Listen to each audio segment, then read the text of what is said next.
yesterday the Duke of York's lawyers denied that the Queen's son was a co-conspirator of the late disgraced financier Jeffrey Epstein, while they insisted on a jury trial in Virginia Roberts Gifford civil case against Andrew. Ms. Giuffre alleged that she was trafficked by convicted sex offenders Epstein and Ghislaine Maxwell to have sex with Andrew when she was 17 a minor under US law. The Duke has always vehemently denied Ms. Giuffre's claim while his lawyers said in court papers filed on Wednesday, Prince Andrew Arabi demands a trial by jury on all cause of action asserted in the complaint.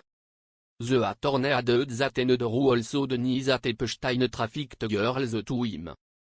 Earlier this month the Duke of York's military titles and royal patronage were returned to the Queen, after US Judge Lewis Kaplan ruled Andrew would face the civil sexual assault trial in the US in the autumn.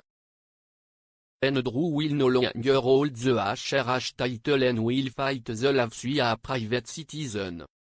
Though the Duke of York reportedly wants to return to the royal fold if he is cleared of wrongdoing, senior royals allegedly last January and insisted there was no way back for the prince. Pod Save the Queen is hosted by Zoe Forces and features Daily Mirror royal editor Mr. Myers.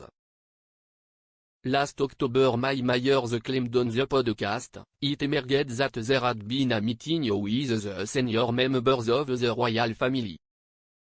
It was Charles, Anne and Edward. They had a meeting back in January to essentially decide there was no way back for Andrew. Now to me this didn't really come as any surprise at all. I was saying just this week how I think Andrew was the only person in the entire world who thought there was any way back for him into public life.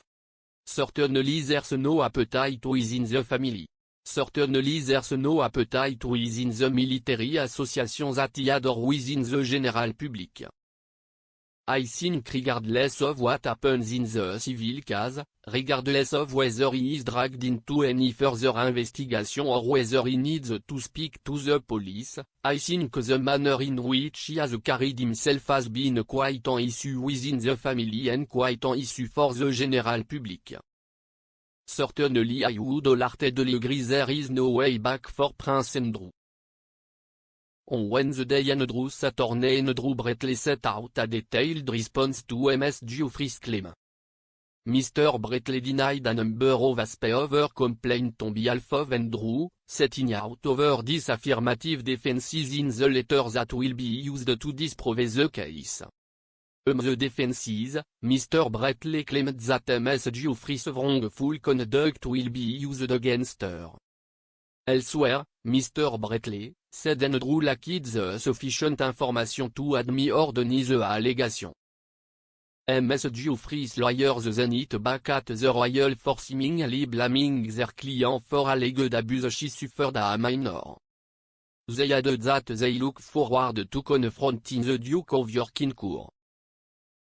On January 12 Judge Kaplan threw out Andrew's request to dismiss the civil lawsuit on account of the 2009 settlement between Ms. Giuffre and Epstein.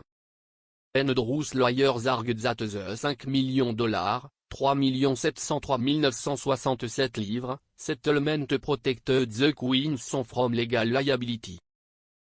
However, the judge dismissed the argument of Andrew's representatives, and has given a time frame of between September and December 2022 for the trial to commence. To subscribe to Pod Save the Queen go to your normal podcast provider.